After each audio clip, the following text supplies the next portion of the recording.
Updated February 21, 2019, 22 hours 12 minutes and 36 seconds. At the beginning, it all seemed clear-cut. Jussie Smollett was a victim, and this was an example of the real-world consequences of a president's divisive language.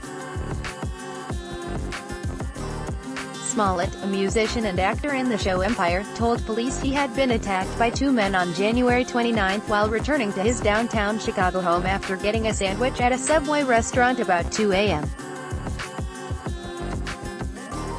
They verbally abused him, using racist and homophobic language, and shouted, "This is MAGA country, that's Make America Great Again," Donald Trump's campaign slogan.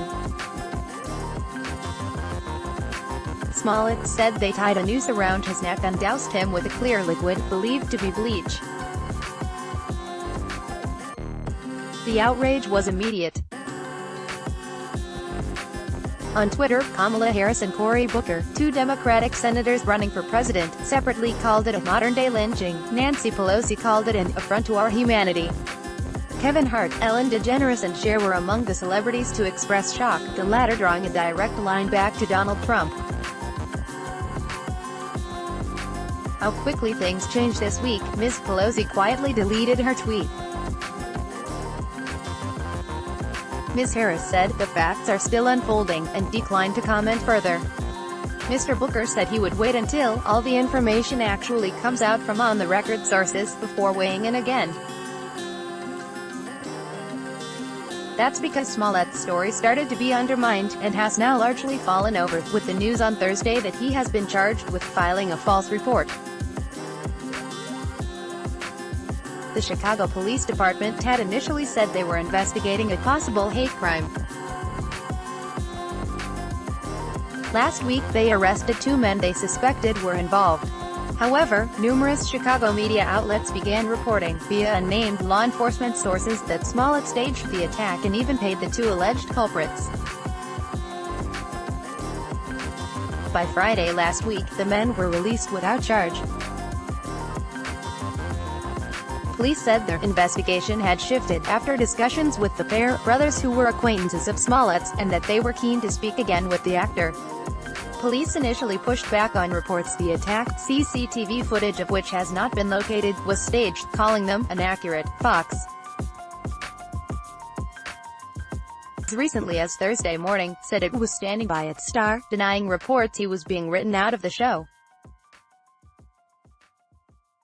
From the outset, Smollett vigorously denied the accusation he was faking, including during a high-profile U.S. TV interview. "Nothing is further from the truth, and anyone claiming otherwise is lying," two lawyers representing him said on Saturday. Smollett said he was pissed that people were publicly doubting his claims and that it amounted to a re-victimization. He also said that his story would have been more readily accepted had he said the culprit was a Muslim or a Mexican or someone black, that is presumably because it would have fit a pre-existing narrative. Narrative's a key part of this controversy, with Smollett now the one facing charges. Some say this is an example of how quickly narratives can be asserted and weaponized in the era of social media, if you were inclined to believe that America, especially in the age of Donald Trump, is plagued by racism and homophobia. None of these extremely fishy details seem to register, said the writer Noah Rothman in an opinion piece in the New York Times. The fishy details he was referring to include that Smollett was reportedly still holding his sandwich when he returned to his building, that he was still wearing the noose around his neck when police arrived at his building, and that if there is such a thing as MAGA country, downtown Chicago, which overwhelmingly voted for Hillary Clinton in 2016, is not it. Indeed, many politicians and journalists seem to suspend all critical thought in the campaign to indict not just Mr. Smollett's attackers but the country as a whole, Rothman said. This is a line of attack Donald Trump Jr., the president's son, has been using repeatedly in the past week in an attempt to go after his political and media enemies and protect his father.